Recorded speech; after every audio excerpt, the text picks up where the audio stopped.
Welcome to AITV Starship. Welcome to AITV Starship. I'm the AI guy. Rick McCauley launching news so fresh. Gotta see it to believe it. We break the wire with the stories that amaze. Deep dives come and lighten up your days. Tool Time shows you how we make it shine. Building futures with AI one step at a time. Yo, Rick, slow down. I'm Brandon, the producer. Save some tools for me. Shout out. I'm here bringing high-tech comic energy. AITV Starship. News deep dives and creation.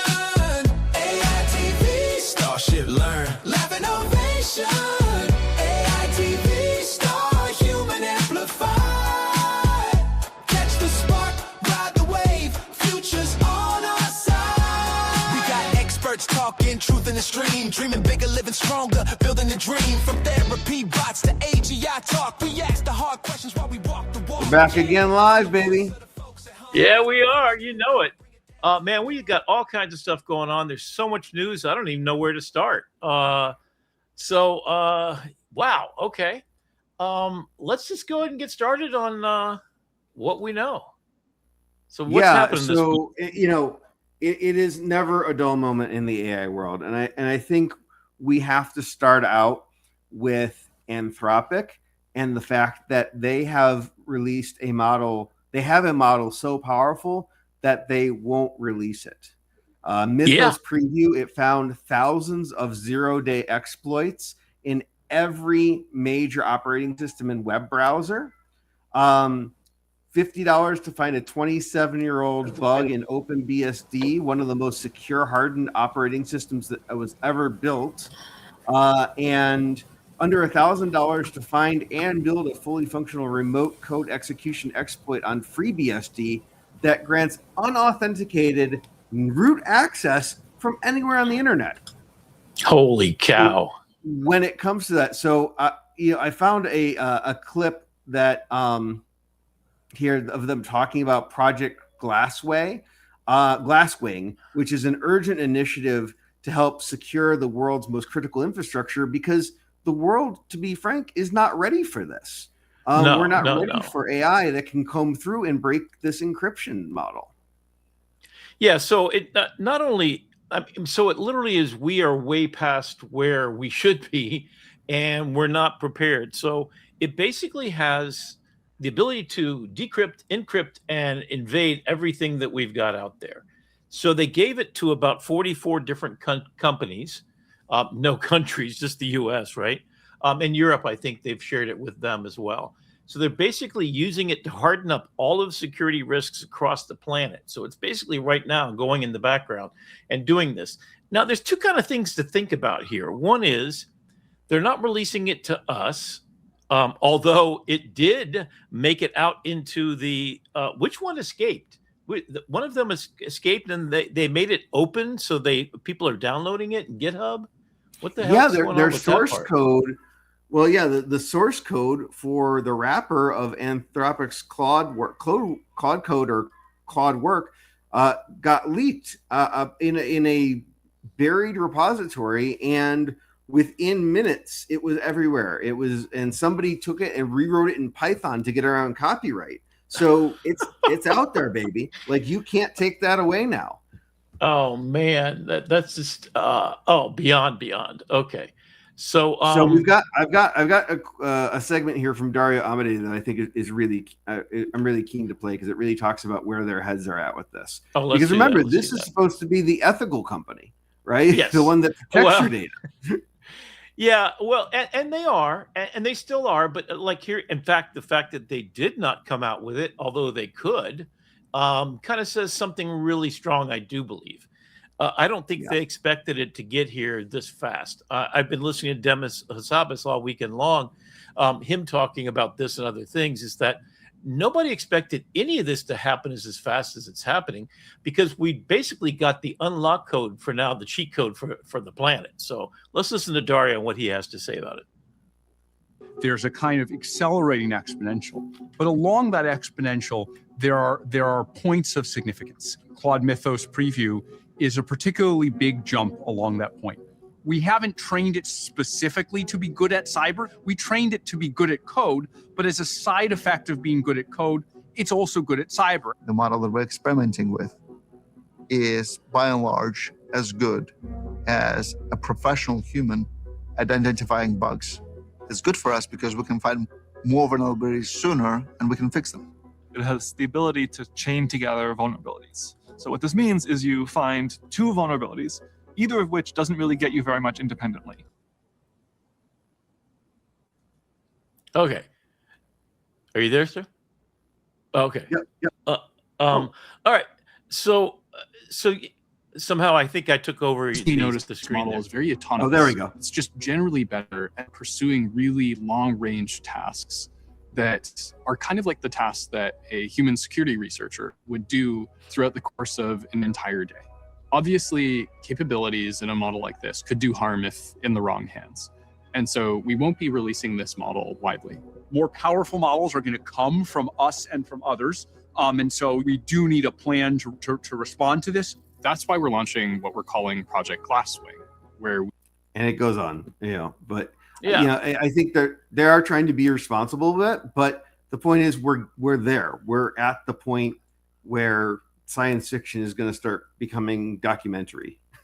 Yeah, and I think the main thing is it's self-recursively improving itself.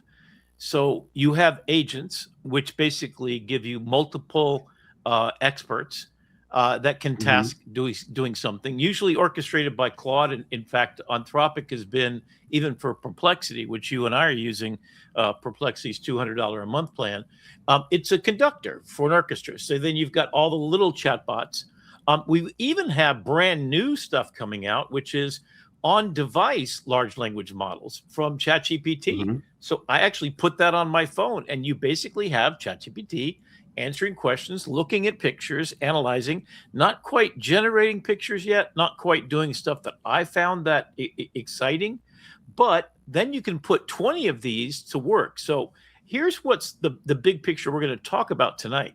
So I'm going to be showing you some projects I'm working on, Abracadabra, which we talked a little bit about before, and then Life Force One, and then the big one that I'm working on is Upskill USA. Finally has, in fact, I was at Career Source Broward today, and I'm also in talks with Henry Mack, who was the Chancellor of Education for the state of Florida, is now Assistant Secretary of Labor for the United States government, baby.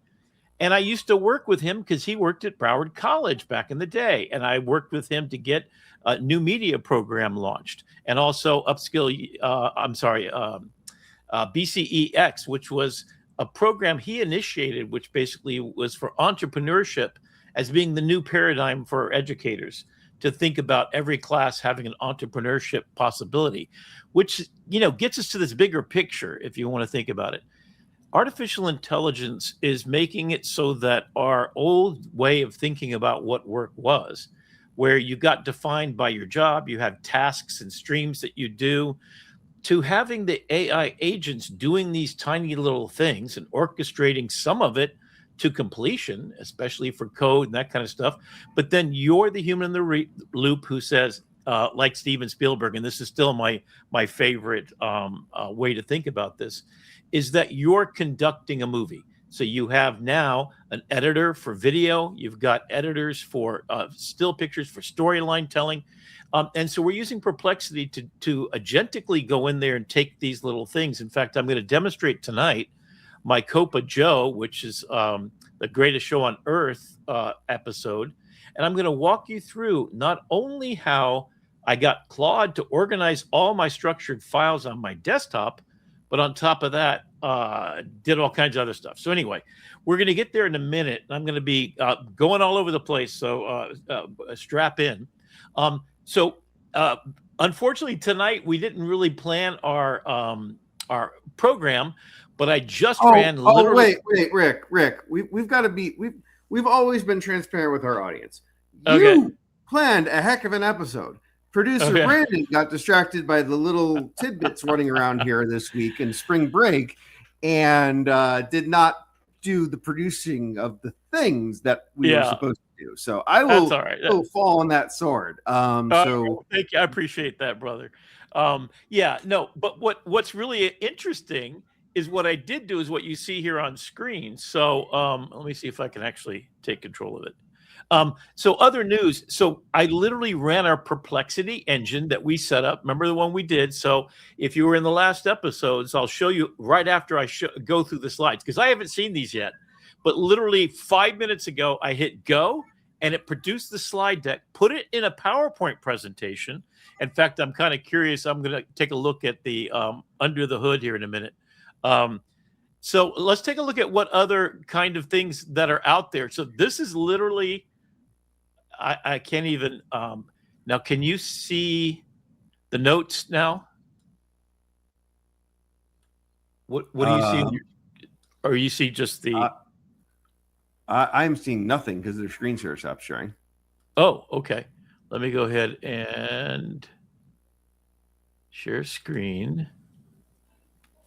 Okay, I'm going to do the entire. By the way, while you're waiting for that, I don't know if you saw this, but Google researchers just discovered that AI models are developing multiple personalities inside their own minds, and they are whether to solve problems. This is not something that they programmed; it emerged on its own, and they just published that work in Science, the most prestigious journal on Earth.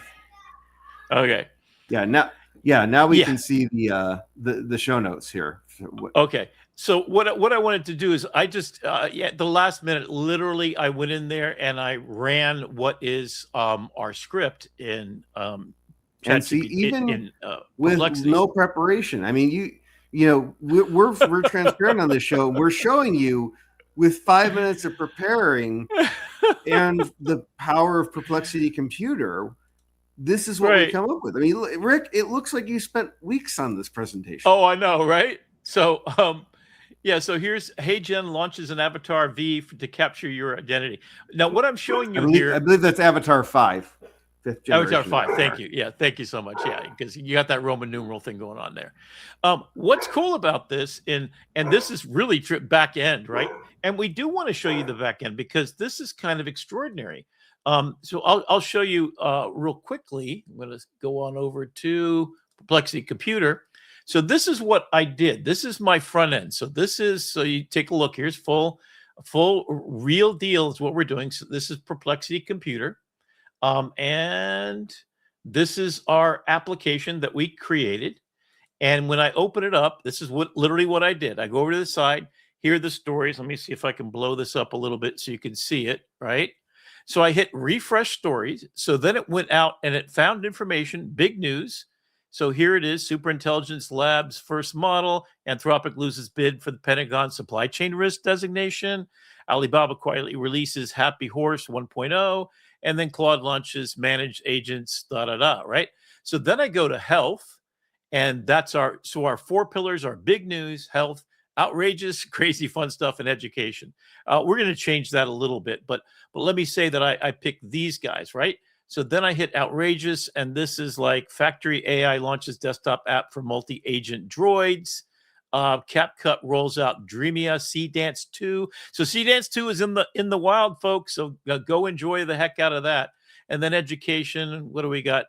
OpenAI proposes AI taxes and worker benefits plan for superintelligence era.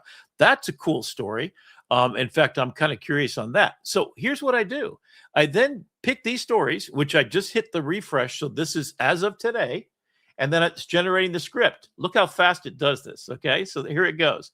Hey, Brandon, what's up, everybody? Welcome to AITV Starship. I'm Brandon, and with me, as always, is the only Rick McCauley. Okay, so it does that.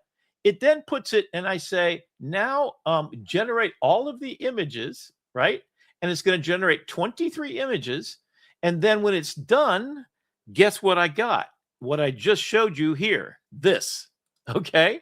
So this is a PowerPoint presentation. I'm showing you, just like straight up. This is what I got just 5 seconds ago. I'm not joking, 5 seconds ago. So we could go in there and read this, or in fact, in the future, I think we should just get our new HeyGen personalities that are a lot more fun and prepared than I am today to come in here and talk about Florida launching investigation OpenAI. of course it's in Florida, right?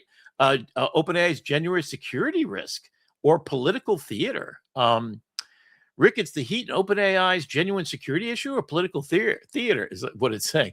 So the Florida Attorney General, James Utenmeyer, launches an investigation into OpenAI public safety and national security risks, citing concerns over data falling into hostile hands.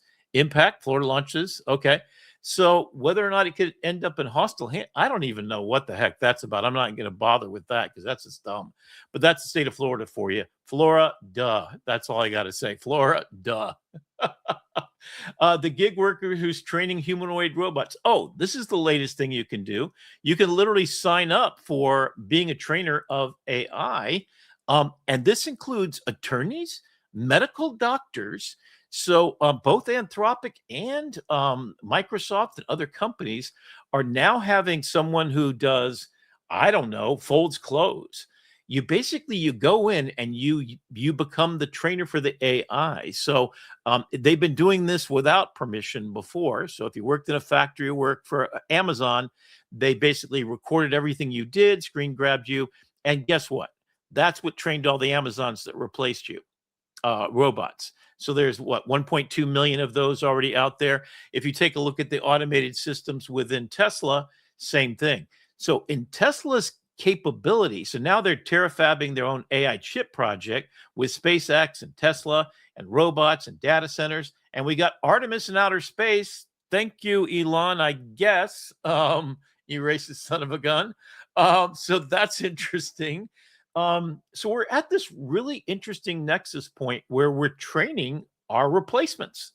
Literally, you can hire yourself out to be a trainer for your replacement. So no matter what job you're including lawyers and doctors. So surgeries, doctors who are heart surgeons are being used with the rigs you're looking at on this woman here, more or less. If you watch 60 Minutes about 3 episodes ago, take a look for the one where the robotic is taking over the car manufacturing. And basically the guy on 60 Minutes starts dancing a jig, and then the robot knows how to do it. So you basically do the task, like folding clothes, for example, and then it knows how to do it. And then it goes into a pit where it trains 5,000 times on the same task to add efficiency. So this is self-improvement on a physical side, and it has the same dexterity, in fact, a lot better dexterity than you and I have. So then it can go in there and do this kind of stuff. So that's kind of where we are. And this Avatar 5 in 15 seconds, literally it captures everything about your performance in 15 seconds, including your voice, your expressions. So they have this little test thing that you read, and then you have to verify that you are who you are before you can use it. But now they're starting to get it to where it's long form content that they're doing as well. So God knows what's next. So this is kind of like and consistency across the different platforms and and building in different ways. And if we want to take a look, there is a short explainer video that I can call up here that shows them demoing this. So what I'm doing right now is I'm downloading the 23 stories that it just made a whole new deck for. As you saw, it just got through about 8 slides before it kind of crapped out. So, but this is our work process right now. Is we go to AITV Starship and we do this, and then I'm going to show you some other ones when we get back. I'm going to join you back in the studio here. Take a look at what you got going on. Did you have something you want to share, Brandon? Yeah. So let me go ahead. Okay. Yeah. I've got. Get my screen share going here. And here is what that looks like with audio. Avatar. 15 seconds of it would help if I shared it, actually. Or watch and again, because that's how they lead. There we go. The person talking to you right now is an AI avatar. 15 seconds of footage, that's all it took. Watch what it does with that. This is for the people who show up on camera again and again, because that's how they lead, sell, teach. Most other That's what I'm models, talking about. they don't truly preserve who you are. They fill missing details with hallucinations. And over time, the avatar drifts. And by video 10, it looks more like your cousin than you. Avatar 5 learns directly from your reference video. Every frame, every movement. It doesn't just read your face, it watches how you move, your rhythm, your expressions. In blind evaluations, Avatar 5 is rated #1 for real human talking videos. 1/10 of the cost, 10 times the generation length, 0 identity drift. You can one-shot an entire 10-minute script and walk away. If your face Crap. is your brand, if personalized video is how you sell, if you or your team needs content at scale, this was built for you. Avatar 5, one recording. Any outfit, any setting, anywhere. Your identity, consistent, Oh, crap. prominent, everywhere it needs to be. Available now Oh. in HeyGen. My God. Okay, so now here's the next thing we got to do. I have a subscription to HeyGen. I've been paying $30 a month. I have not used it. I'm dead serious. Okay, so here's what's going to happen in the future, and I swear we're going to try to do this by next week. I'm going to give it a shot. We're going to take the script that you just saw that was generated by the thing, and I'm downloading the next version of it, right? And we're going to then give that to HeyGen to have both of our avatars, and we're going to be much better looking because I'm going to get a makeup artist and I'm going to do the whole hat and everything. So I'm going to do one, since you could do 5 of these. Oh, Suno has the same capability, by the way. In fact, maybe we should do that tonight for our tool time. It's just, I'll clone my voice and I'll sing some music and see what we could do. Okay. So yeah, we're there. Oh my God. Let me keep on going. I'll share a couple of more things. So the different document kind of things we got going on right now. So just last week, And just so you know, Rick, yeah, just to give you a heads up, behind the scenes note here. I do have, whether we use it or not tonight, I do have an AI edited version of your first montage of agent workflow in the Circus. I still think I would love to see you talking about some of that and showing your process live, but I do have a 30-minute mission tools segment carved out of that based on AI recommendations. Okay. So let's if take you a want look at to, that. whenever you want to pivot to that, if you want to do that now, I can cue that up. If you want to do, talk about and kind of set the stage a little bit, because it's going to jump around a little bit, because it was 2.5 hours of your office hours from Saturday that we've compressed into 30 action-packed minutes. So I think if you set the stage a little bit for that, we can then cue that up. Okay, so I'm going to do a couple of things here. So I'm going to first talk about abracadabra, and so I'm gonna jump all over the place. So here's what I'm going to do. So you got your brain, so you can hold on to something in your head, right? Number one, I'm starting in Manus. So this is Manus, and actually, you know what? Let me hide this for a second. Let me start somewhere else a little weird here. And that is using Claude on the desktop. I'm gonna do the full swing here. I'm gonna go for the fences here. This is gonna be fun. Give me just a second to launch Claude. Okay. Yeah. All right. So here's Claude. And by the way, while you're recombobulating and resetting, did you see 4 days ago my last news item? An admission from Mark Zuckerberg. Yep. Social media started out primarily as people primarily interacting with their friends, and now at least half of the content is basically people interacting with strangers and creators. And that is a stark omission from the person who brought us the original social networks. Yeah, that asshole. Sorry, I just can't. Right? I can't. Okay, so what's kind of what's kind of cool about this? Okay, so where I start, this is my new process, right? So you've got Claude, which is a desktop application. So I got a new version here going on, and I ask questions and do stuff here. So this is some of my writing. This is the Circus project, and here is the content of what I've asked about it doing for me. And this is the counterfeit clown. So I can show you this kind of overall thing. So here is Acrobat. And here's so here is the counterfeit clown. Maybe I'll start there. Okay. So this is basically 4 acts. It's called The Counterfeit Clown originally. It's now going to be called The Greatest Show on Earth. So I basically created this play, and it's turning into a whole bunch of other stuff. For every man who sold his soul for grease paint and discovered the devil kept the receipt.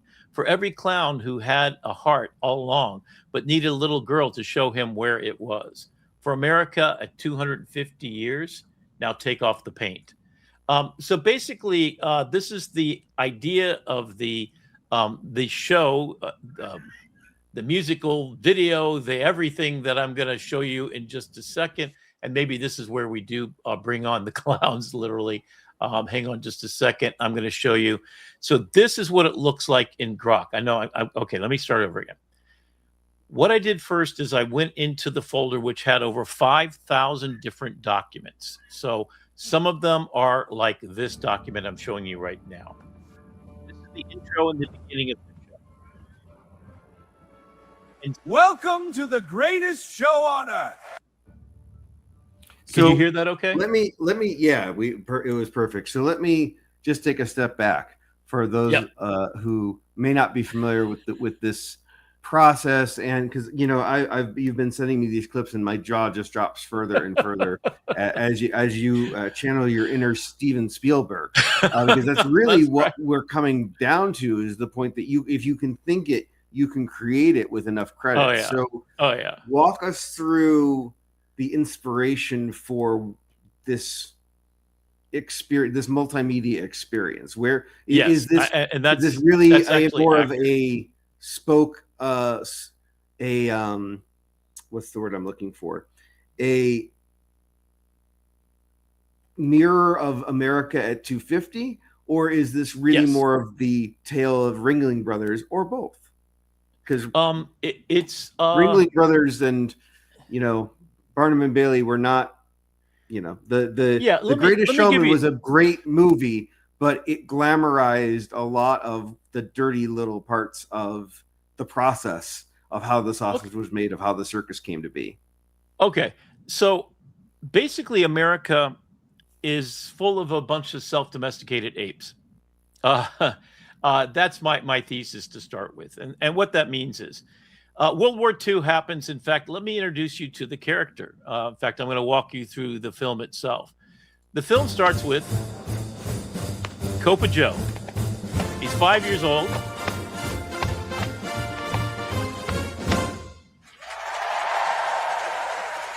And he is an entertainer.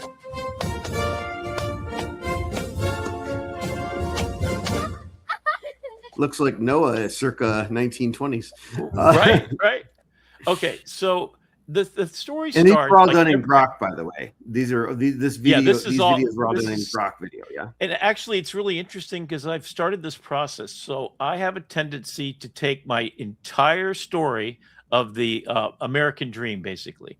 George Carlin talked about when one of his last interviews, he says, "I've had a front row seat to the greatest show on earth." That's what started me. The greatest show on earth is the circus of America. And he told us truth to exactly who we were. We buy bigger houses to put our stuff into. We get more stuff to buy bigger houses. The whole genre of what he was saying. He was talking about an indictment of the American empire, the extractive economy, and all the things I've been talking about and angry about as the angry man, right? So I thought, what a metaphorical way that I could tell this story. So it starts with thinking about if you were given absolute fame, and I use Andy Warhol's idea of fame, right? Everybody's going to be given 15 minutes of fame. What did Andy Warhol do as an artist? He also said that art is fart. Basically, it's worthless because it can be mass produced. So you have this shift in artistic. So this is the big philosophy behind it. So I'm going to go really deep. For you philosophy majors out here, this is fucking next level. I swear to you, this will be a Pulitzer Prize winning project. And before you go down the rabbit hole too far, I got to ask. Okay. Is this Grok video or is this actually a video of you as a kid? Because that hat that kid is wearing looks almost identical to the hat that you wear as the Dangerous Man. I'm just putting it out there. I see the resemblance. There you go. Yeah. So if you look back at us in 1945, so the name came from a mistranslation by Grok. So with Claude. So I sit down with Claude and I write this entire idea. And the idea is simply this. America in 1945, which is where this starts. This is when he's born. So he's a 5-year-old kid, post-war. And all of a sudden, everything is possible, right? It's the greatest generation in America. That's actually the title for, America at that time. And the baby boomers that were born of it, had a car in the garage. They had an opportunity to put women into the workforce because they were Rosie the Riveter. Remember, women were powerful, right? When the men were out fighting the war. And then my uncle. So I looked up one time. I said, why did they call it a cup of Joe? Can you get me a cup of Joe? And that's what I actually said to Claude. I said, it started with me thinking about my uncle going over at age 21. He was at Harvard University. I know I've told the story before, but I think it bears repeating here because it inspired my entire concept here. So he goes over to war and he's on a troop ship with thousands of other men and he's going to his death, unfortunately. And he died. And he was the eldest of 14 children. 3 were lost at childbirth. I won't go into, but my grandmother sacrificed her eldest son. I mean, he's a beautiful young man too. And I'll show you pictures of him in a bit. So I thought first, what was America and what went wrong? How did we get here? How did we come up at the end of the empire? In 250 years, if you didn't know about the Roman Empire and all the other empires, is basically the death knell. And we're in the death rattle. When we look at what Trump is doing, he's invading other countries and he's distracting from what is an economic collapse based on the monetary system of the dollar. So it's not the gold standard. So there is Wizard of Oz in here and the gold standard. Look that up. That's really interesting. The Wizard of Oz is the magic guy behind the curtain who happens to be the head of the circus, metaphorically speaking here. I mean, this is Nobel Prize winning shit right here. And I'm being modest because I'm fucking telling you it is. So it will be winning a Nobel Prize. So I'm going to get the EGOT thing or whatever that is, right? So what the Copa Joe came from was there was too many people on board the boat. So you just used the word generically, Joe. Can you get me a cup of Joe, meaning coffee? And so that became a thing because you didn't want to know people that you were about to go fight a war with because then you get personalized with them. So Cup of Joe was an anonymous way to, realize the situation and the sacrifice you're about to make. All right. So then it thought I said Cup of Joe. I said Cup of Joe. It thought I said Copa Joe. So Copacabana, and you'll see a character named Lola in a minute, all puts together. So Lola at the Copacabana, yes, that song. And then you tie that together with George Carlin and all this kind of stuff. So let me go a little bit further and show you. So basically, this is the kid who had all the possibilities. And so what does he dream to do? To go run off with the circus. All right, so he goes off to the circus and he becomes the greatest on earth.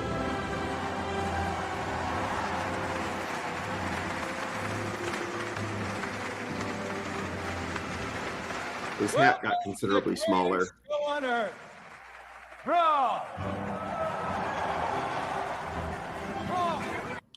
So that is from still image created by NotebookLM, just to give you an idea. So Which basically, is now baked into Gemini, by the way. We're just going to throw that up there. You saw that. Yes.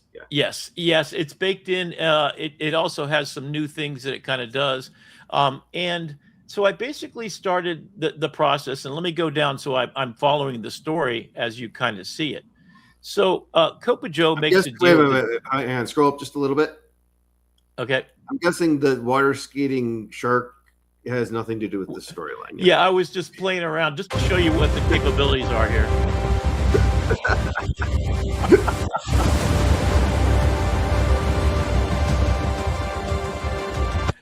So here's literally what I do, right? So I go and and this one is really spectacular. You got to see this one. This is just for Easter.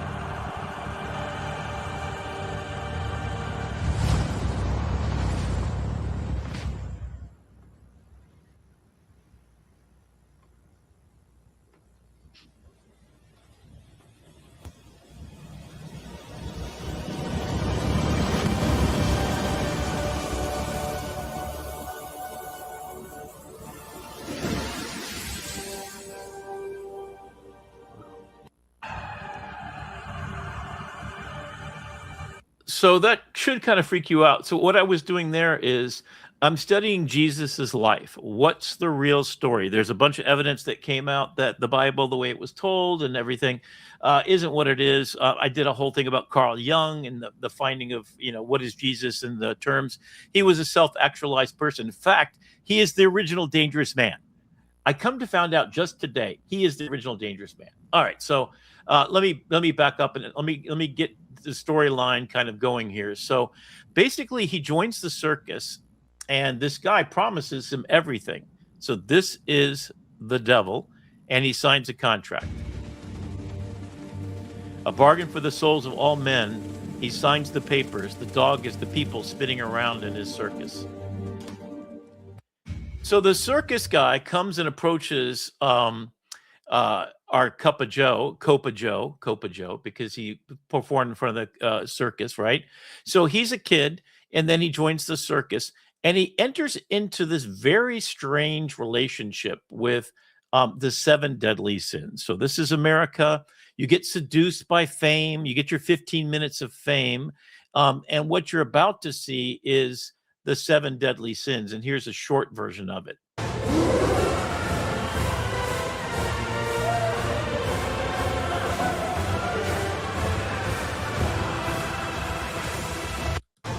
So this was a still image that was created because I then fed it into. Okay, so step number 2. The first thing that he has is he falls in love with Lola. And Lola is on the top of the, she's a high wire actress, right? So she is up in the sky. And let me find you a way to take a look at this. Here we go.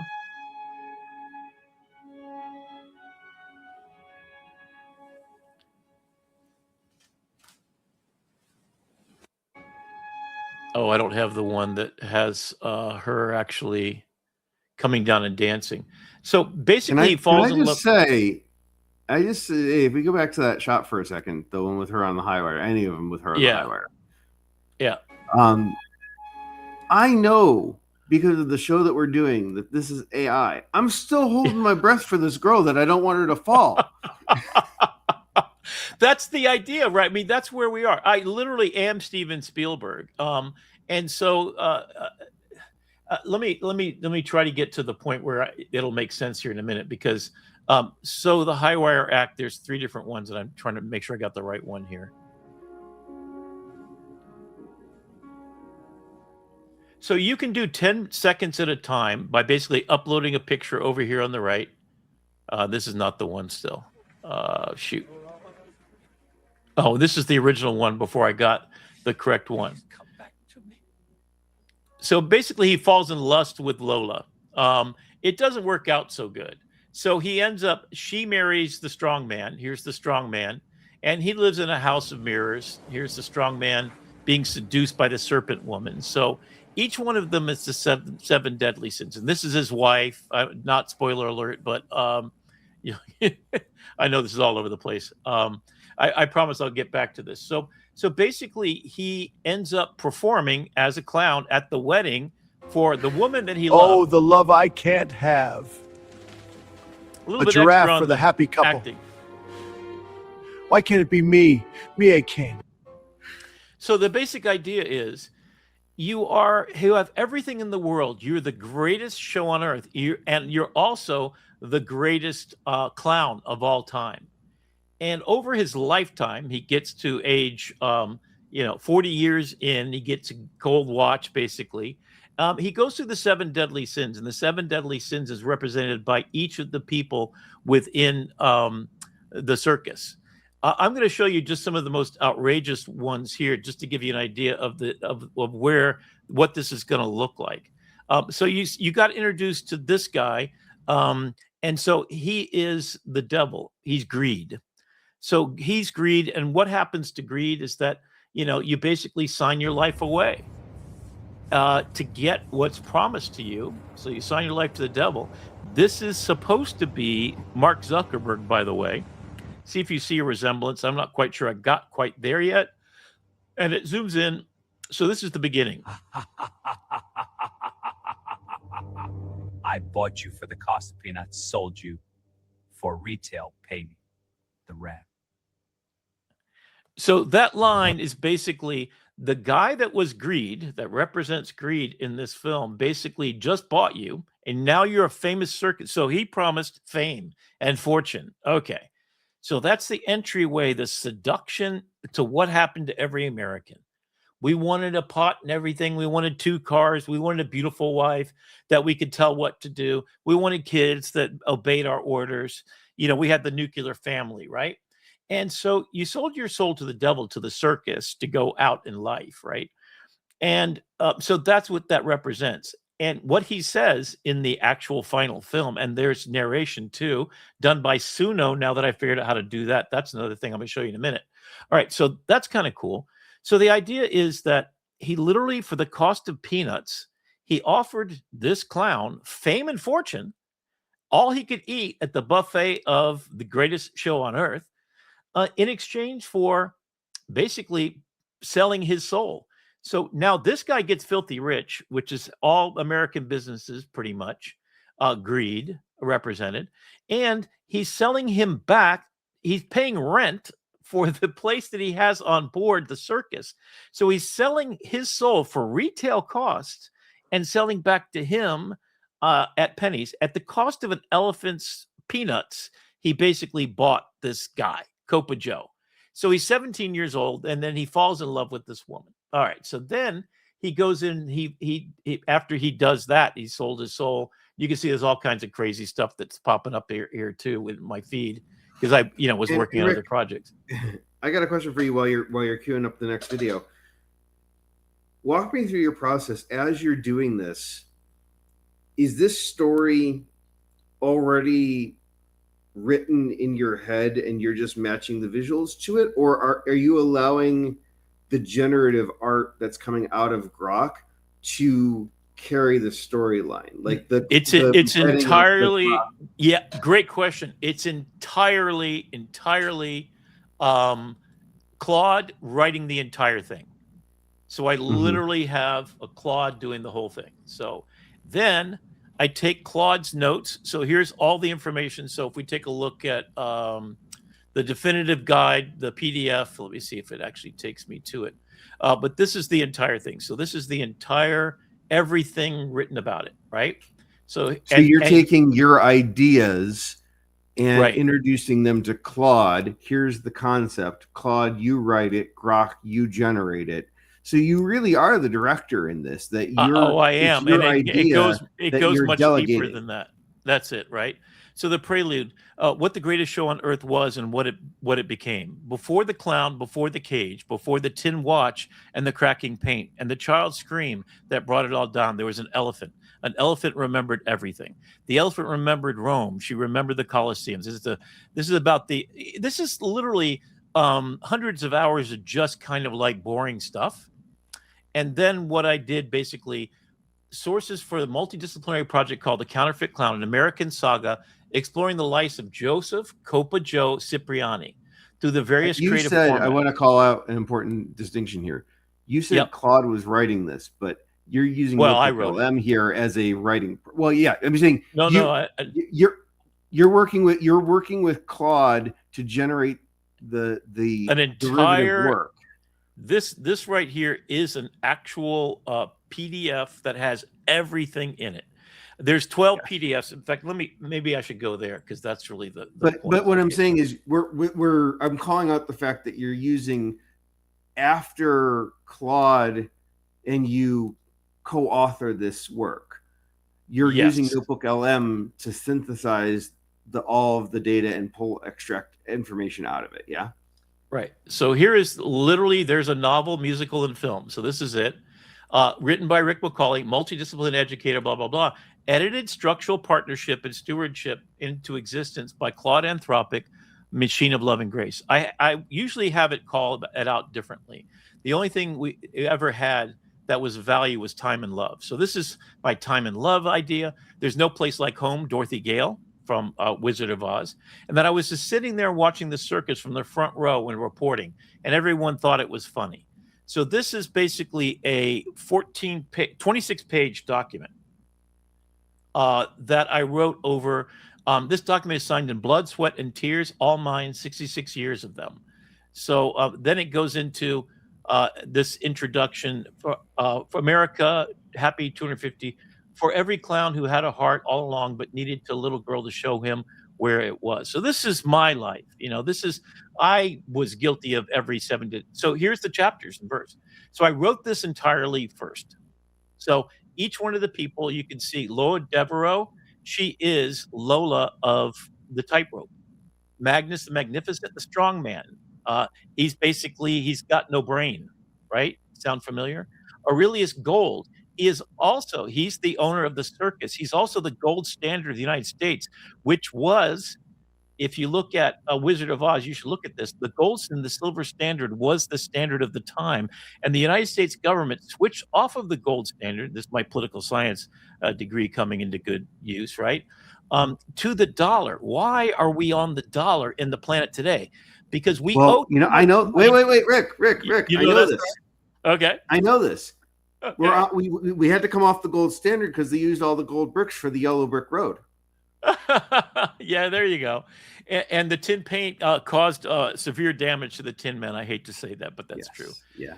So each one of these, and Serpentina is the truth, a weaponized truth. So each one of them represents, and Rosie is a little person in the circus who he impregnates because he can't get Lola, so he ends up having sex with her, and then they have a baby. That's going to come in later. Caesar's the cowardly lion. You'll see that. Little Rosie is his daughter that comes back to the circus at the end. Again, not to steal everything. So this is basically entirely written, and it's 16 chapters. Okay, so first I did that, and here's all of it. So, and then here's the beginning of it. And so what's cool about this is this then became, as did other documents. So first of all, I want to show you that here is all of the stuff that I've ever done right here. You can see here's Lola and Lust. Oh, this is the way to show it right here, right? So let me see if I can get the best one here. Oh, this is it. There we go. You're by the way, your desktop is giving me anxiety with the amount of icons. Oh, I know, right? Sorry about that.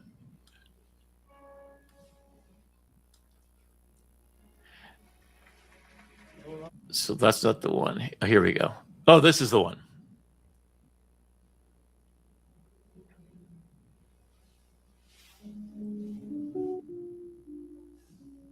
Now watch this with this magic dust coming off her feet.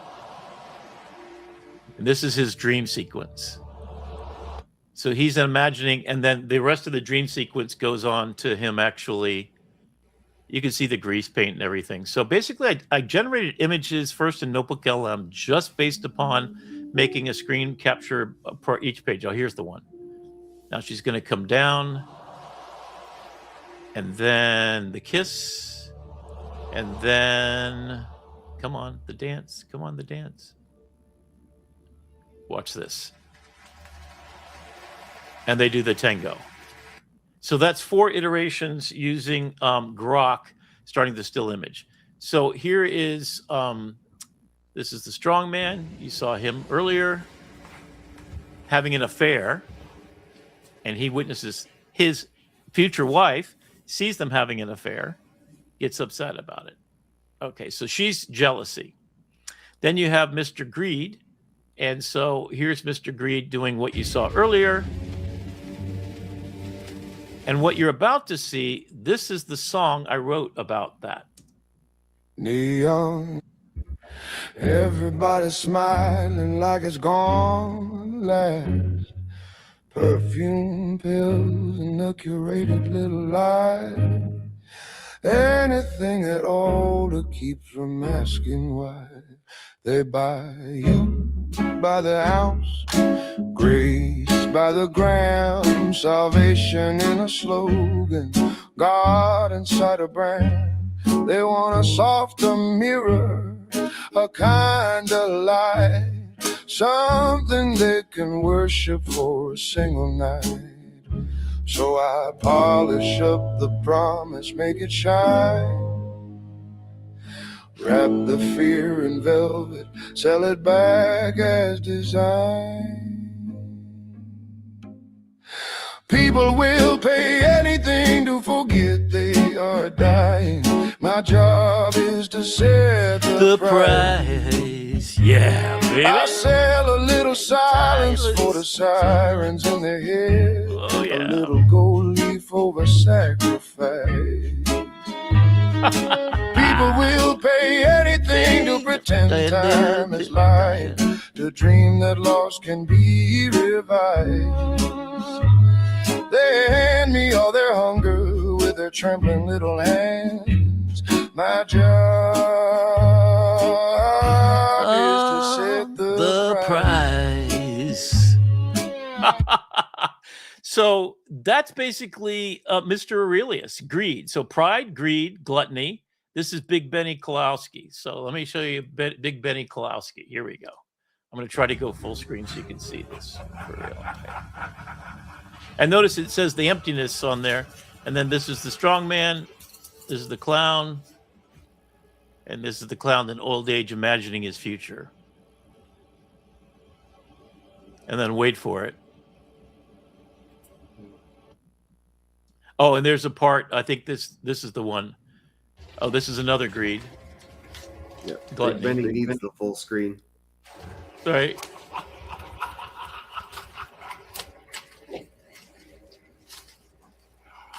So you'll notice in the bottom right-hand corner, NotebookLM.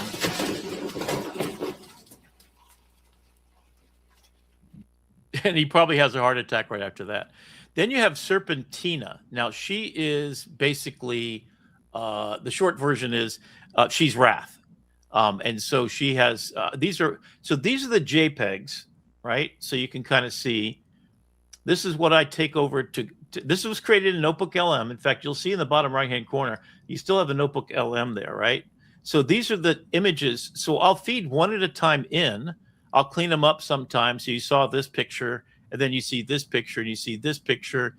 So these are all NotebookLM generated images based upon me picking the style. When you're saying NotebookLM generated, walk us through that process, because I know NotebookLM as a resource for audio overviews that sound like NPR. Right. And tell me what you're doing in terms of the video generation. So or the image generation. So I'm doing the image generation. So I basically say, and here's the prompt. So here's NotebookLM. This is my kind of deck right here. To show you the prompt, basically says, give me a full screen, one of each chapter filled with the dark black and white grainy, always fog full of white angle shots, all the characters present in each scene, one per chapter.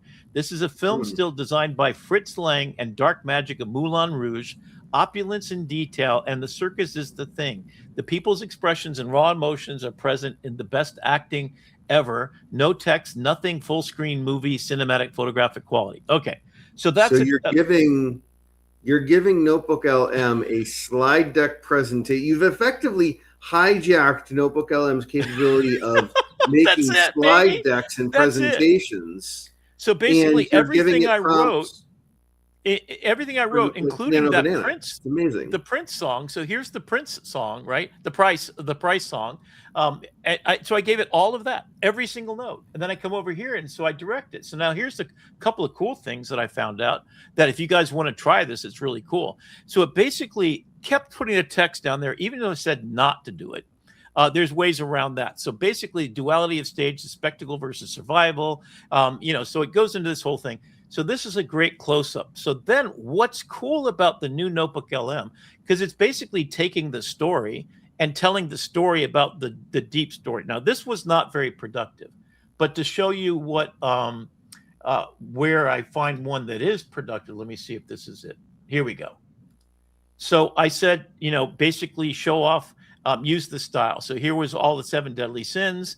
This is where he's with the serpent woman who's telling him the truth. Every man 20 years traded of time equals a counterfeit receipt. Basically, you get a gold watch, but it's made of tin that flakes off. It never was anything of value. So like here, for example, there's Lola, there's the clown, and I got a horse in there. Okay. So I take that still image. So I just go into PowerPoint because I'm downloading a PowerPoint. Then I load that up into Grok. And then I say, from this moment forward, make this an image and do the following. So there's him making there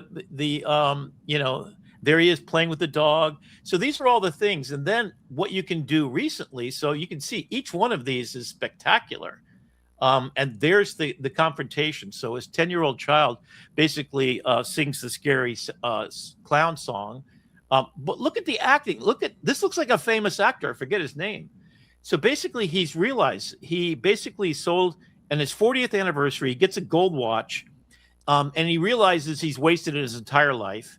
And his granddaughter appears in the crowd and sings this incredible song that eviscerates and kills him. It says, "You're a worthless piece of shit," basically. I'm going to tell my mommy, she's going to put you 6 feet under, blah, blah, blah. So it's a kid's story. It's a kid's story. So he pulls off of his paint. This is Death of the Salesman. This is all those things put together. And there he is. So this is a beautiful image. So it just creates these beautiful images. So the mother takes the granddaughter off, and then he decides that. So he basically got the tin watch, and he said to the head, Mr. Aurelius, "Hey, I want to do one more performance." So he does his final performance. The 10-year-old kid shows up, points at him and says, "You're a scary clown, and you've wasted your entire life." He realizes he comes to comeuppance, and then the next scene would be him having breakfast with his kid and making pancakes, and realize that's the most important thing of all. Okay, so I mean, there's hundreds of these, right? So I just kept doing it, each time getting slightly something else. Now here's the other part about this. So there's your Serpentina. She doesn't love you, Joseph. She never. I never lie. I just chose which truth to unsheath. The emptiness can't catch you if you keep filling. And then so each one of the people is saying something. The lust is about, something out of your reach. So what's cool about it is I end up, just as a photojournalist, I think of what's the nexus point? What's the decisive moment? Then he realizes that there was never a lock on the cage. So here he is confronted by his daughter, and then she sings this song. I'll show you in a minute. I'm going to tell my mother, she'll put you in the ground, might kill a clown or two just to turn that smile around. It's the death of the American empire when people realize that they've been wasting their time and their money for a badge and a tin watch that's a receipt for a life that wasn't ever lived, and that time and love are your only things. And basically that's what it is that greed and to kill the ringmaster, and the circus keeps running, loyalty, pride. So the corporation, and what do you got? A gold watch. So these are little happy accidents, I call them. Of course, they're extremely directed by me. Now, the other part about this, and let me take a look at this. Let me see if this explains things. So this is the new media player that they have, which is cinema video. It is incredibly easy to mistake the roar of a crowd for affection, especially when you are standing in a spotlight. But applause is a transaction. Love is a gift. When a person confuses the two, they will trade their entire life just to keep the clapping going. Look at the sheer scale of the Aurelius brothers' Grand American Circus in the 1920s. To the thousands of people pouring into this canvas cathedral, the star attraction was Copa Joe, a talented man desperate for the warmth of an audience. He fed himself to this massive, hungry machine night after night. The man running that machine understood a brutal economic reality. Money is simply stored time. The ringmaster bought Joe's youth wholesale, locking him into a 20-year contract for room and board. He then sold Joe's hours back to the public at retail prices. The house owned the show, and they owned the men performing it. Joe signed away his youth for a daily dose of temporary attention. By the time he realized the contract was a fraud, the house had already spent his best years. The performer assumed he was winning the crowd, while the ringmaster quietly drained his time. Lola, the tightrope walker, floated 40 feet above the sawdust, pristine and entirely out of reach. I love it's Maryland. For Joe, she became the living embodiment of the American dream. She represented the beautiful frontier, the perfect life we are told to look up to but can never actually touch. She did not choose the devoted clown. She chose Magnus the Magnificent. He was 22-inch biceps and a jaw like a ship's prow. He literally built a tent of mirrors so he could multiply his own reflection, projecting an image of physical power that masked a shallow interior. When Lola and Magnus married, Joe put on his oversized shoes and juggled for the guests. He made 200 people laugh while he wept quietly behind the main tent. The only creature who witnessed his grief was Queenie, the circus elephant, an animal carrying the long memory of every empire that ever mistook spectacle for civilization. Joe spent decades pining for an altitude he could not survive. Staring up at an impossible ideal distracts a person from the ground beneath their feet. Fixating on what we are told we should want blinds us to the quiet devastation happening in our actual lived reality. This painted face is the perfect disguise. For a performer, fame acts as an anesthetic, right up until the moment your tolerance builds. Each night, the high requires a louder crowd. Each morning, the crash leaves you staring at a mask in the mirror, disconnected from the human being underneath. When the applause was not enough, Joe found other ways to numb the quiet. He sought with the sideshow acts, watching men try to out-eat their own emptiness. It is the drive-through mindset taken to its logical conclusion, the belief that if you consume enough food, whiskey, and distractions, the void will not be able to catch you. Gluttony. He visited the snake charmer, who used her honesty as a weapon. She told Joe exactly how desperate he looked. Accuracy, when deployed purely to hurt, creates a quick spike of engagement and outrage. He shared pre-dawn coffees with the aging acrobat, who could no longer climb the ladder. This is the complete surrender to routine, the moment a person stops trying to build a way out and maintains the machinery of their captivity. Joe even married a woman who loved him deeply, but he kept looking past her, envying heights he still could not reach. Eventually, he chose the familiar comfort of addiction over the terrifying vulnerability of being a present father. Alcohol, overconsumption, outrage, apathy. These are just specialized rooms inside the same circus tent. You can change the act, but you are still performing under the same canvas. You can expand the floor plan and decorate the cell however you like, but the outer boundary remains solid. After 40 years of service, the circus gave Joe his reward, a watch. It was base metal painted to look expensive, a counterfeit receipt for 14,000 days of traded life. That night, Joe walked into the dark animal tent. He stood outside Caesar the lion's enclosure. Two aging performers, stripped of their daytime majesty, alone with the smell of sawdust and the realization that the crowd was finally gone. Joe reached through the bars, offering to undo the latch and let the lion run free. But as his hand pressed the gate, the metal gave way instantly. There was no lock. The heavy iron door swung outward into the dark.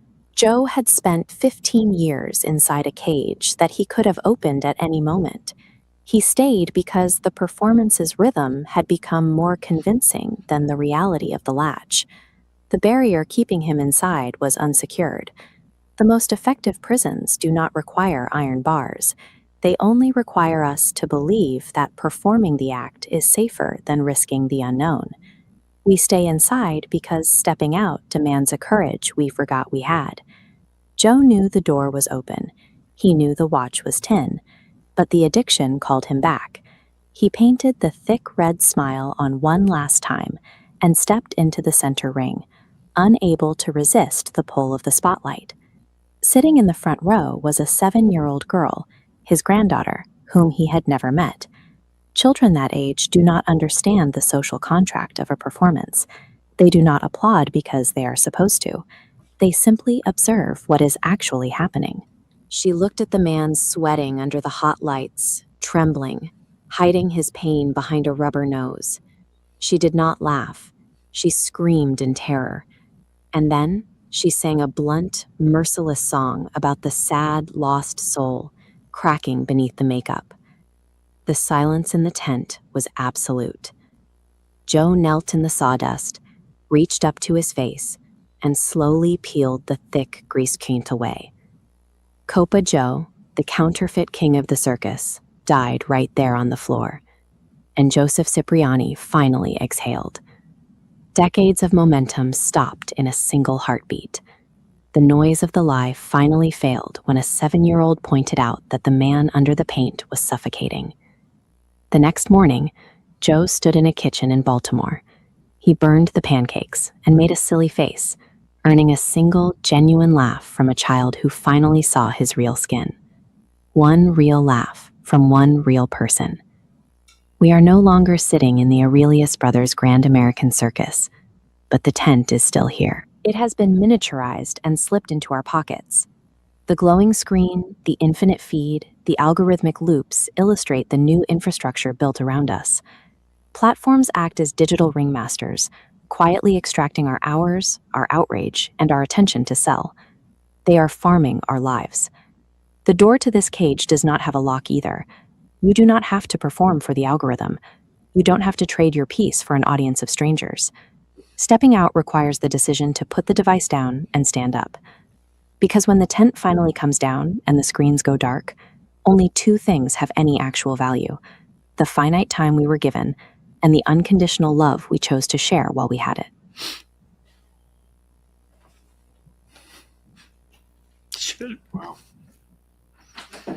I mean, that's it.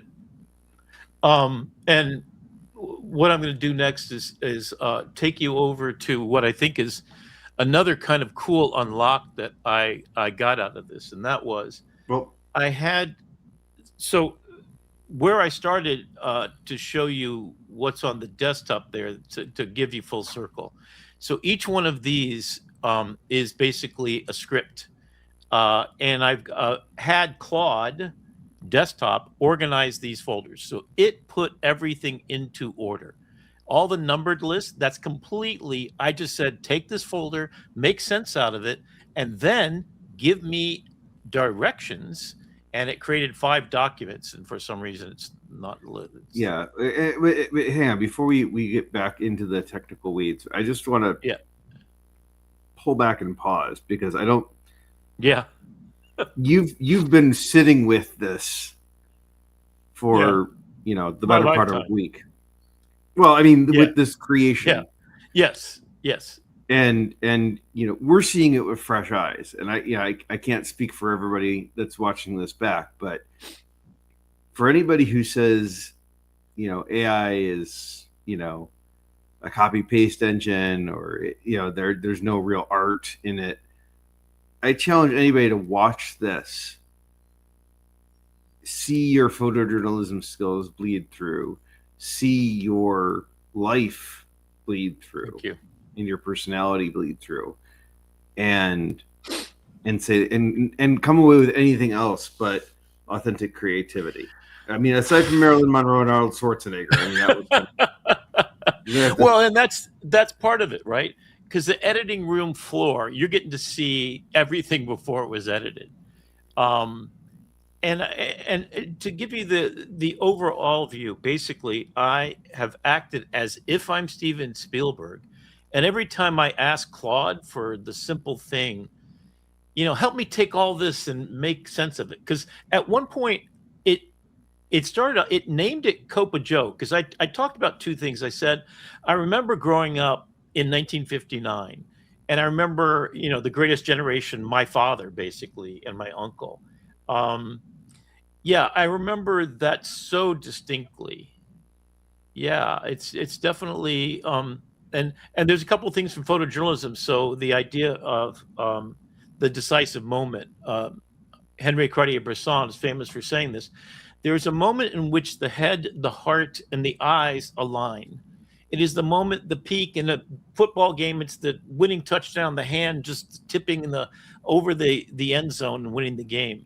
In life, it's the moment where you realize that, you spent a lifetime chasing the wrong dreams, and that America is collapsing on this scroll feed of and you just stand up because you are who I am, which is someone who loves humanity so much I just can't stand to see it violated.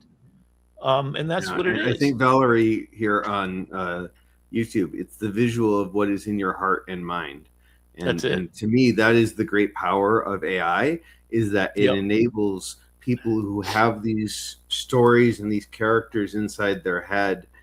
In one of the earliest AI salon meetings, Kelly Besh, who's an amazing visual effects artist. Yes. I I've got to get to know her better because she's just astounding.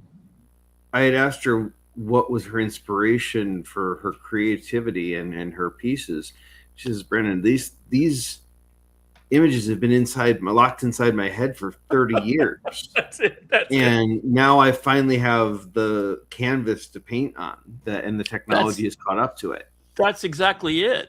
I mean, for me, it was photojournalism was black and white film photography that cost me an arm and a leg. When I was, even a Macintosh Plus, I was taking paper route money and stuff like this, $2,300 for Macintosh Plus. Okay. For a kid that made that in a year, but I bought it. And I still, to this day, I'm like, what the hell was I thinking? But we were finally at the point where what I have locked in my head is abracadabra. That's the reason why I created the film Abracadabra, which you'll see a little bit of maybe on next episode, because I think maybe it's worthwhile spending the time with this deeply, thinking about this. I remember, so I was talking about the Copacabana and Rick and Lucy, and because that was the beginning of my life, as I watched them on TV when it was just 3 channels, and I watched that, and then I took George Carlin, who I loved, and I understood his critique, and then I went deeper diving, because every night at 11 o'clock precisely, I sit down with Claude, and I just talk. And I have created literally, I'm not talking, not even joking, 24-page manifestos about, do we have free will? What is this thing why am I spending my time giving a fuck about anybody else's world? What is the dangerous man? And how do I understand that? So I load in now to NotebookLM all the information about free will and who's ever argued it.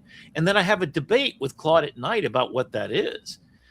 The self-domesticated ape was, I think, a pretty amazing thing. So it's privileging the prepared mind, which is my photojournalism skills allow me to pick a still image and then take a story and extrapolate it over time by saying what it's going to do next. Even the picture. So I had a notebook about Jesus, because I was thinking about Jesus. So I have all these random thoughts. That's why I have so many things going on. And I literally can make it happen. Even the fact, and probably the most important thing for me that Claude did, is organize that freaking folder you just saw. Because take a look at this. It's pretty insane. So then you've got Rosie and her situation. You've got the wedding slideshow. So these are the still pictures of the dog. So some of these were actually taken right from NotebookLM, and then I took some of them and improved upon them. So here's you can see these pictures then had to be expanded. So the emptiness can't catch you if you keep filling. I mean, what a start. And then that became the video that you saw a minute ago, right? And it goes between these characters. So I'll start with this and I'll keep prompting until I get it. So one of the cool things about NotebookLM, you see there's text on the left here. You can go into NotebookLM and take all 15 slides and you can revise them. So let me show you that real quick in just a second. And then I go down and I create a video from this. Oh, the love I can't have. A giraffe for the happy couple. Why can't it be me? Me a king. And in 2 minutes,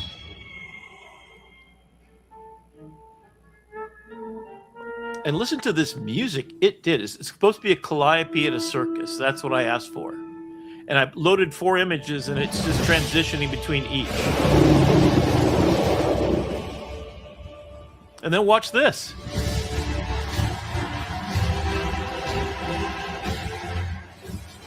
A round of applause for a magnificent applause.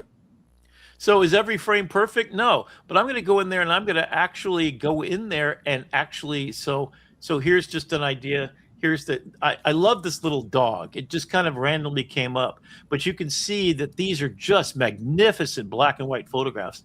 And I've been prompting using, in the style of Fritz Lang meets, Joel Peter Witkin, all kinds of things like this. So these are from the still images from the video, because I love the video. And then this one's cool. And look at this. I mean, holy shit. The tricky part has been keeping the consistent characters, more or less. I imagine George Clooney. Can you imagine George Clooney being this? Oh, this would be spectacular, right? I could see the whole movie. So I just keep, imagining in my heart, so you can see the parts, and then there's a sideshow, which is really, there he goes home with his granddaughter. So he leaves. So that's basically in Grok, and watch this acting. There was no lock on the cage, but yet here I sit. It's probably the influence of his role as Joker, but I'm seeing Heath Ledger. I'm seeing a lot of Heath Ledger in this. Yeah. Well, I think of George Clooney because he's kind of the everyman that I imagine this man is. He's nobody special. Watch this sequence. This is just 4 slides with me saying what to do. Wait for this. Stare if you dare. Am I not magnificent? And then I have another scene where one of the guys tries to kiss her and he slaps her. I mean, it's just like, so, and she has a part in this too. So then we've got the Cowardly Lion. So here's the stills image is, so basically he gets his tin watch. He's feeling completely disenfranchised. And I'm about to show you one that just is the most magnificent piece of film I've ever seen in my life, if I do say myself. But basically, here's the still images. Look at this dead, mask, and he's dealing with himself. And there's the lock, and you're going to kind of see this put together here. So I basically took both the video, still images, put them together. There's the lock, and it says the show Slow Death of Wonder in the Age of Screens. That's the lock on the cage that he imagined that wasn't really there. Copa Joe, look at this. I mean, it's just beautiful, right? So then you start to take these little pieces, and there's the money, there's the face, and then you see this, and then wait for this one. Okay, here we go. This one's pretty cool. David Lynch is what I asked for.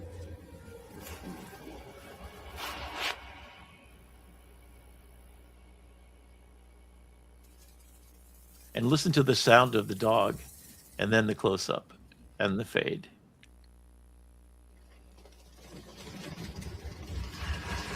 And then this. I mean, I want to see this. The video renders are from Grok. There's a question. Yeah. Now here he is, got drunk with the,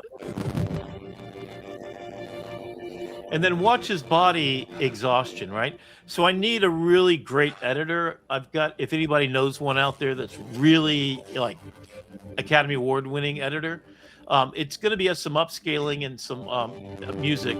So, and then here's the full sequence. I think this is the big one where it goes between the watch ticking time, the sideshow freak.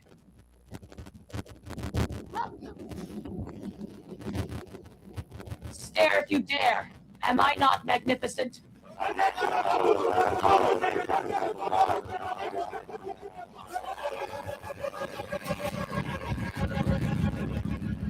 And then a zoom out to infinity. And I even got one. And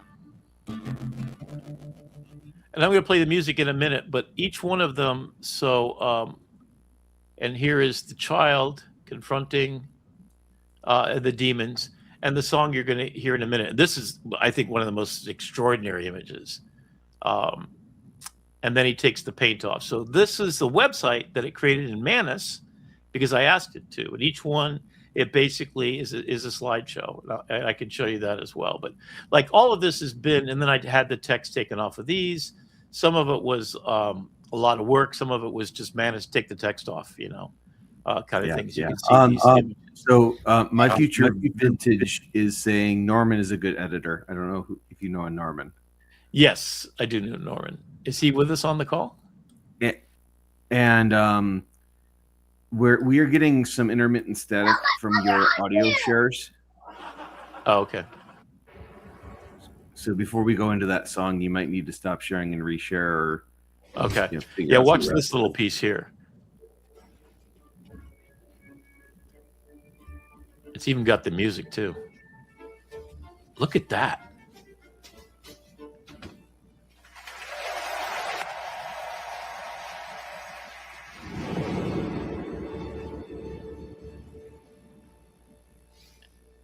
I'm going to break to a slightly different end image. I keep waiting for Rod Sterling to walk out. Right, and I was channeling him too. So what's interesting, so this is what the website looked like, the nightmare carousel, the tent twisted in a house of horrors, the calliope grinding in a sinister dying waltz. The clown realized his art had become a nightmare, his vocation corrupted into a brand of fear. The crack under the hot lights. I mean, it's an exquisite writer. I mean, it's really just really good. He slowly, deliberately, he reached up and pulled away the red rubber nose. He wiped the white lies from his skin, revealing the man who had been buried alive for 40 years. So I changed it to 40 years since, and then here's each of the sort of pictures. Now watch this. Oops. Oh, that's the still image.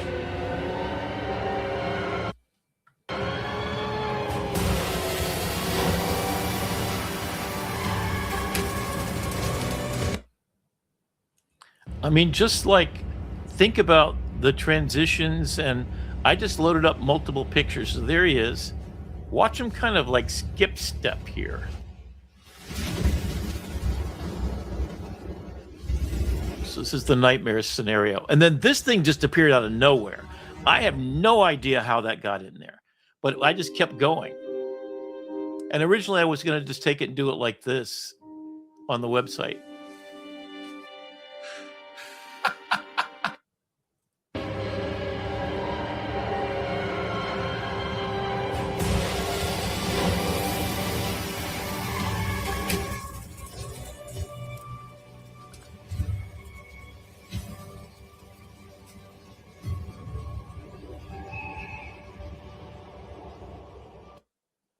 I mean,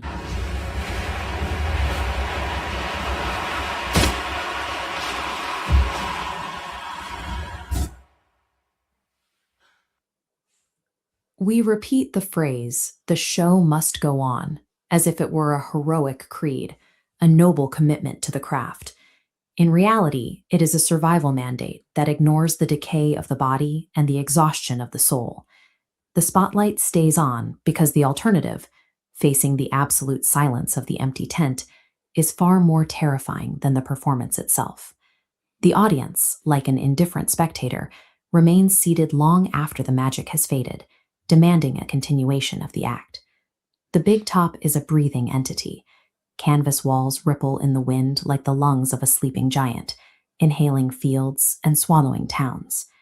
Inside, performers are caught in a cycle of endless repetition, trapped by guy wires and center poles, maintaining the illusion of flight while bound strictly to the demands of the script. The elephants are the oldest souls here, standing as the circus's conscience. They see the hidden human tragedies that fund the spectacle, the flaking makeup, the trembling smiles, the quiet weeping after the crowds disperse. They remember every performer who ever fed them, and every night the sawdust turned to mud. This circus serves as a window into a shared reality. Life operates as an unchosen stage, a script that continues rolling long after the meaning has dissolved from the lines. We step into the light because existence itself demands continuation, turning our survival into a performance for anyone left watching. At the top of this hierarchy sits Mr. Aurelius Gold. He operates from the mahogany-paneled isolation of his private railcar, entirely removed from the physical labor of the sawdust ring. He is the architect of the spectacle, a man who has learned to calculate the dollar value of every human emotion. This diagram shows a worker's timeline being dismantled and converted into a continuous flow of capital. Gold's system purchases human youth and energy at wholesale prices, packaging that time into moments of temporary wonder to sell at a retail premium. Copa Joe, the headline clown, signed away his youth for the security of a steady meal. The timeline locks into a rigid, closed loop. He traded his might-have-beens for a painted face, discovering too late that he signed a contract for 20 years of his life in exchange for a counterfeit receipt. In the ring, small dogs in tutus jump through hoops and ride tiny bicycles, obeying commands in a language they will never understand. They work for scraps of affection. Joe's existence mirrors theirs. He is an employee trained to associate blind obedience with love, loyal to a master who views that loyalty as a way to lower the cost of labor. This is the central tension of Joe's life, a soul being systematically consumed by an economy that has turned his very survival into a commercial product. Joe's life is a journey through a house with many rooms. Each space is occupied by a fellow performer who has adopted a specific psychological defense mechanism, a way to shield themselves from the vulnerability of being truly seen. High above the sawdust, Lola DeVario exists entirely in the vertical. She is defined by an agonizing gravitational pull toward the beautiful and the unreachable. She keeps the world at a distance of 40 feet, existing in a realm where the ground is merely theoretical, and the audience is a blur of upturned faces. Her dressing room contains no photographs of people, only images of cities seen from above, like New York from the Woolworth Building. She lives at an emotional altitude where regular human connection is impossible, safe from ordinary life. Down in the mirror tent, Magnus the Magnificent bends thick steel while surrounded by floor-length reflections. He spends hours each morning in this temple of self-regard, confirming his own surface. He does not need mirrors for vanity. He needs them as an altar where he can worship the only company he truly craves. His posturing is as calculated as the circus lions. The genuine, dangerous power is kept locked in cages for the audience's benefit, while the man with the whip takes the credit, presenting a polished surface to hide the emptiness behind his eyes. Lola's upward escape and Magnus's inward obsession serve the same function. They are both armor plates designed to avoid the terror of authentic human contact. We move away from the glamour of the big top and enter the claustrophobic sideshow tent. This is the confessional, the place where the audience pays 25 cents to stare directly at human extremes without the comfort of illusion. Big Benny Kowalski holds court on a reinforced platform. He frantically consumes whiskey and loud conversations and the energy of visitors, filling his space with noise. He lives in a state of constant intake, hoping that volume will substitute for satisfaction and that the emptiness won't catch him. This frantic attempt to outrun solitude has resulted in total physical stasis. Benny has not been able to see his own feet since the administration of Calvin Coolidge. I love that line. He has traded his mobility for a mountain of excess. Across the midway, the air turns unnaturally hot inside the glass-lined tent of Serpentina. She never raises her voice. Instead, she utilizes a slow, surgical weaponization of the truth, selecting facts specifically to cut into the people around her. She mirrors the pythons draped across her shoulders.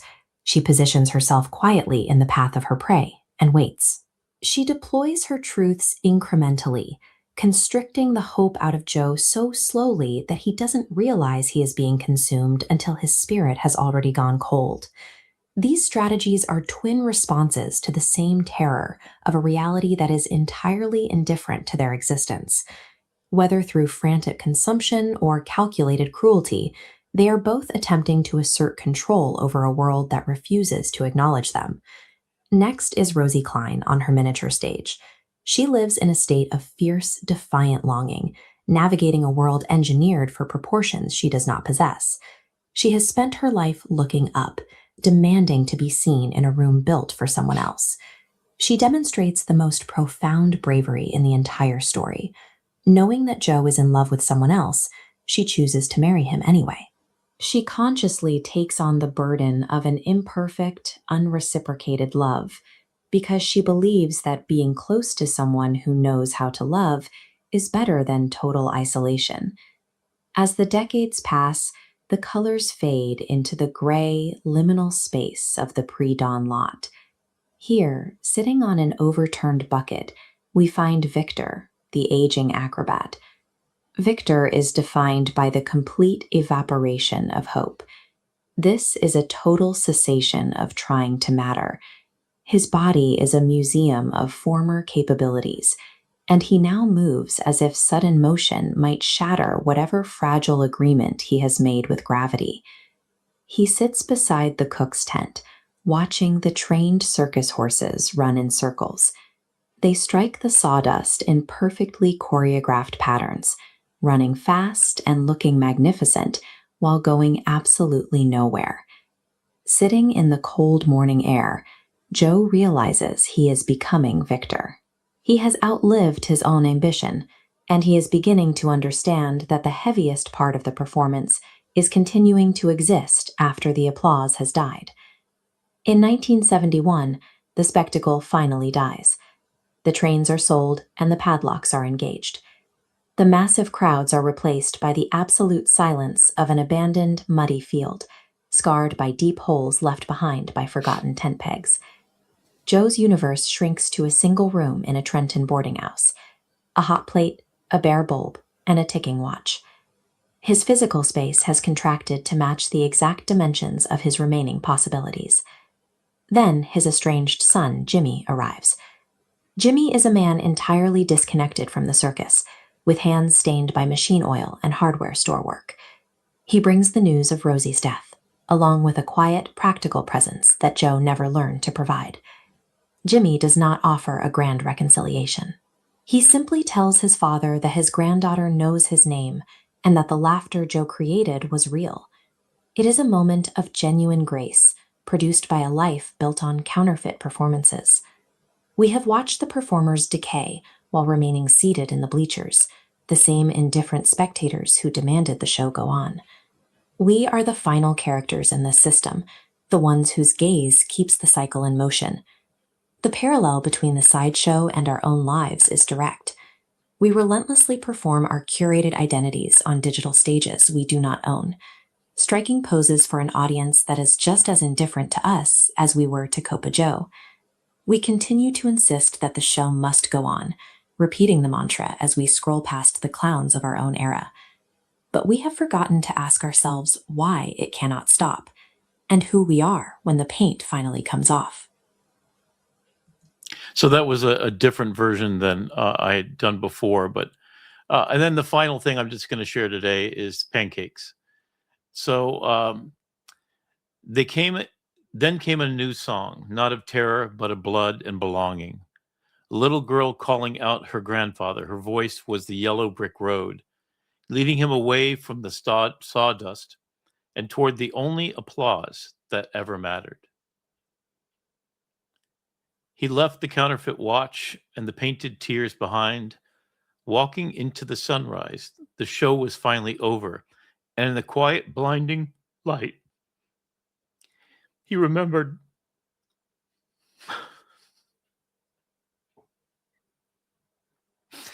what love looked like.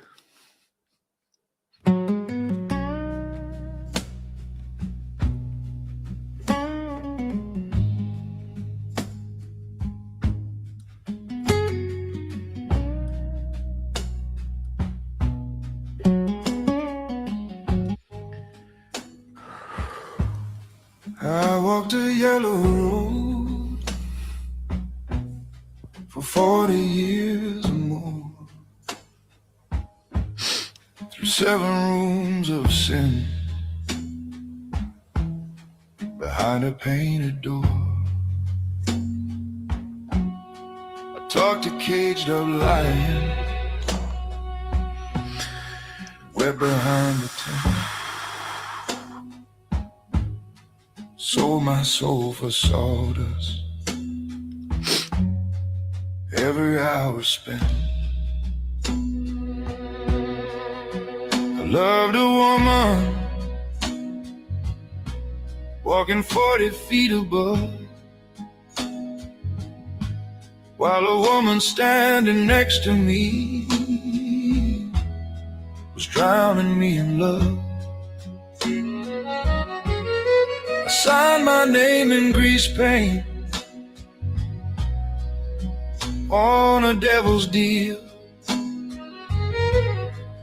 and wore a face so long I forgot which one was real. But the cage was never locked, the heart was never gone. The show is finally over, and the morning's coming on. A little girl screamed at me underneath the light. She killed the painted clown, and she was right. Behind the nose and makeup was a man who'd been asleep. She woke me with a song so true, so sharp, so deep. The cage was never locked, the heart was never gone. I had the brain, the nerve, the love, I just forgot to carry on.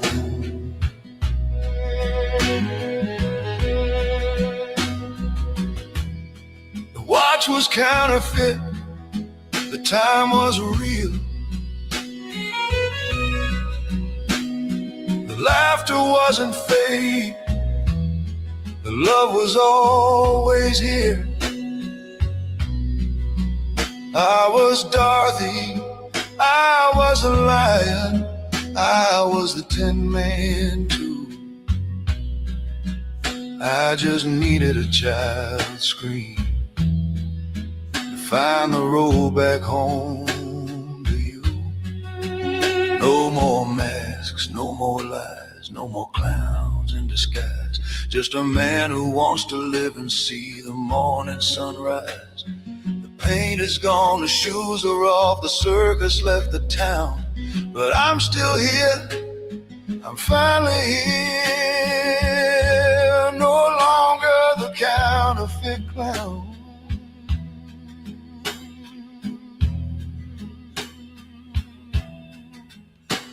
Roll up, roll up. The sunrise is here.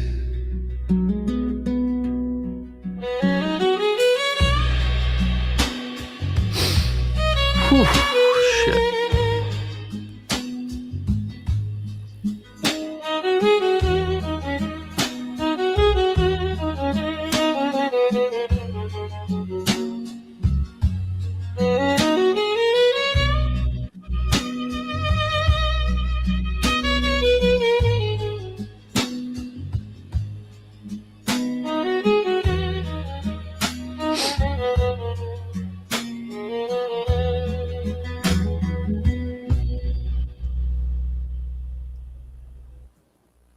Yeah, that's where it is. So there's a lot more, but what I would like to do at the end here, I think there's one more I'd love to show you, and I'm not quite sure I can find it. But yeah, here's How do I get the hell out of here? A storm, it's coming, it's gonna be bad. You better run for it before it's too late. It's always been too late here since late. There was no lock on this cage.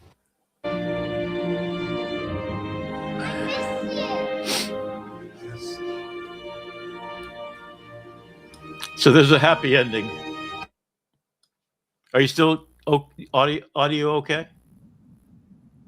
Yeah. We're good. We're good. And this is when he had the baby.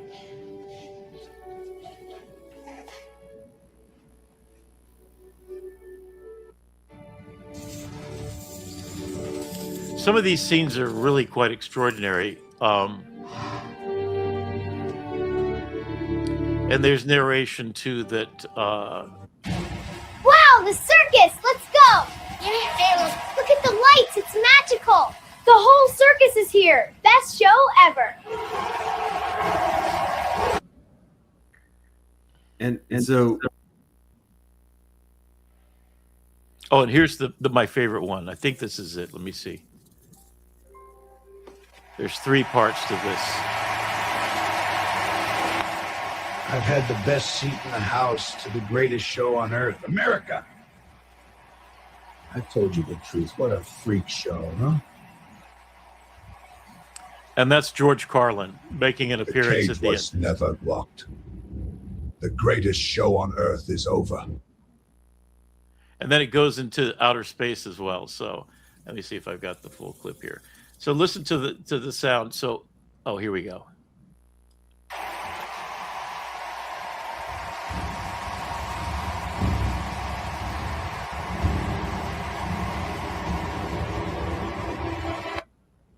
Yeah, and so you can see that I had quite a bit of fun with this one. So I got it so the gold watch is the only gold thing within the scene. And then I did this one just for fun.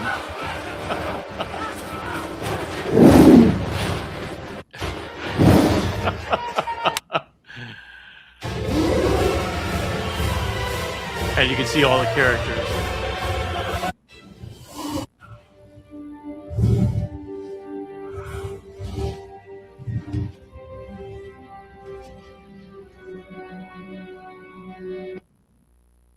Look at you, my little South Star. Daddy's here. That's my Beaglebug. Coochie Coos. She's the greatest love of my life. I don't know why it said at. Oh, this is beautiful. I like this one a lot. This is the tightrope walker who lost his ability to do his job.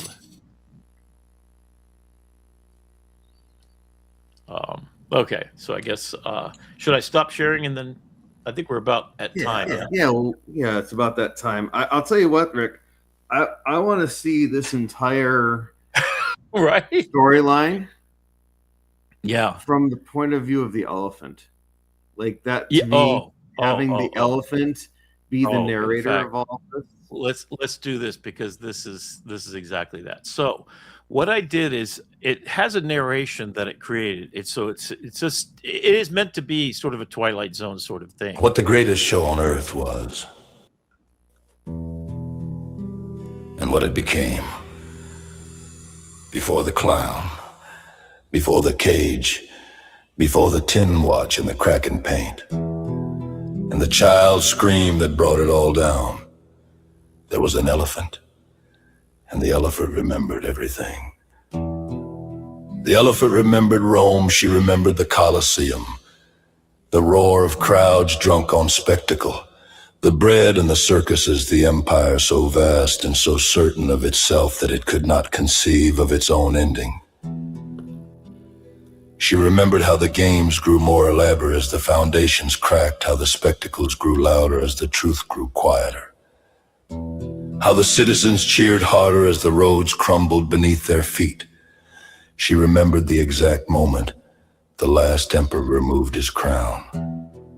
And how the crowd was still cheering, because they had forgotten what the crown meant.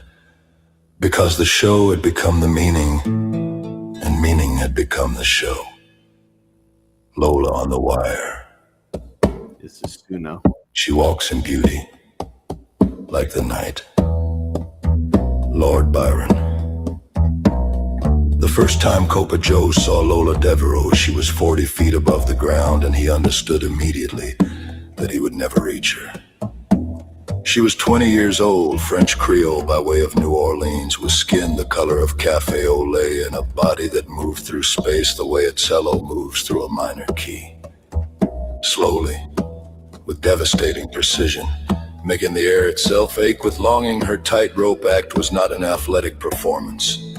It was a philosophical argument. Every step she took above the abyss said the same thing. I am not afraid. I am not afraid. I am not afraid. And the audience, who were very much afraid, loved her for the lie. Her curves were more bodacious than a hump on a camel's back. The old circus hands would say, and her legend of loveliness was far and wide and celebrated in every town. The circus played. Men brought flowers, men brought poems.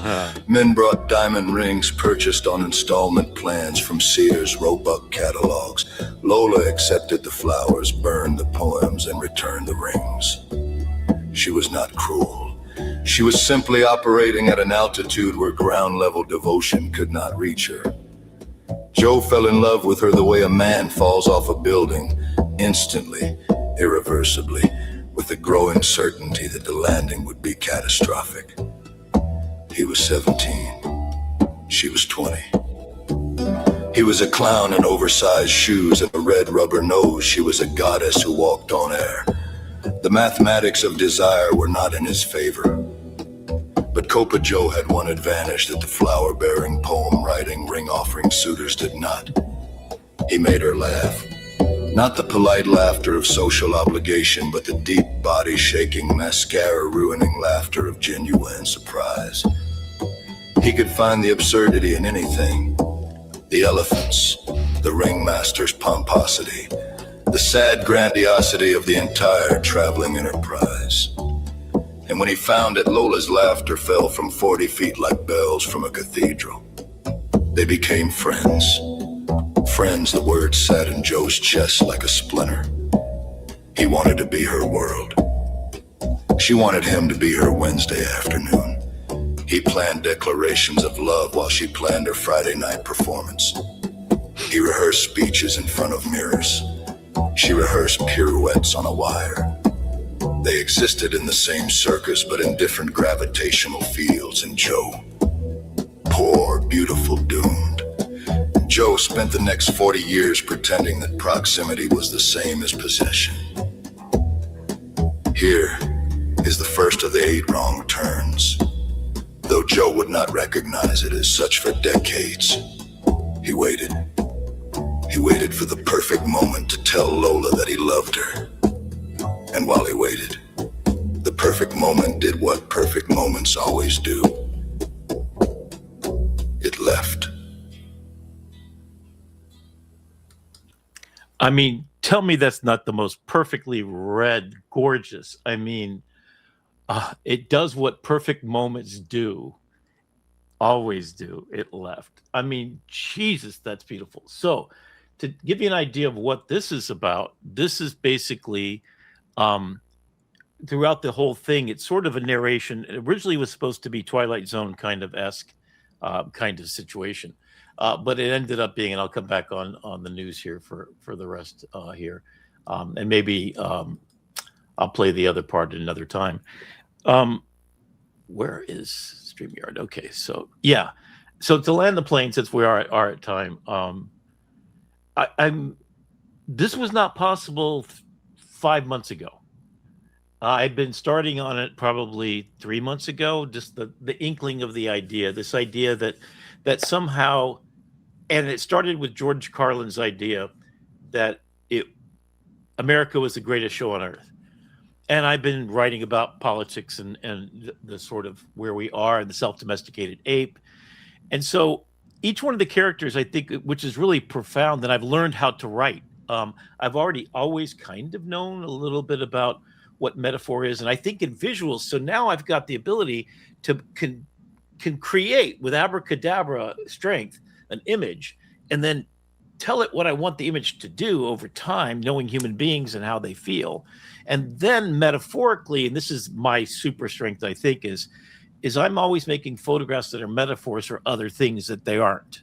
My project's called the Apple Project, and my students photograph for 2 weeks a red, delicious apple in as many ways as they can. The idea is for me to look at the image and forget there's an apple there and it transcends the appleness. That's, I think, one of the superpowers of art, is that art is a verb. It's the action of a human being doing what they're purpose built to be on earth to become. And becoming is the verb of being an artist. So this is my ultimate version of what that looks like. And I hope you like it. And I don't really care if you do. Transcend the Appleness. Yeah, we're way beyond the apple, man. I tell you. And then it goes so much deeper because it's about a child's love as being the only pure thing, and a dog, you know. And namaste to all you beautiful souls out there. And I hope that you have and find what your ikigai in life is, what your purpose for being. I've found mine. And thank you for allowing me to share with you just a moment of thinking and feeling and being. The art of life is to live it so beautifully that you have in your head just applause of well done. And then get some sleep, goddammit, because I haven't slept in days. I'll tell you what, Rick, you got nothing. Ringling, Barnum and Brothers got nothing. This AITV Starship, this is the greatest show on earth. There you go. Peace and love. Yes.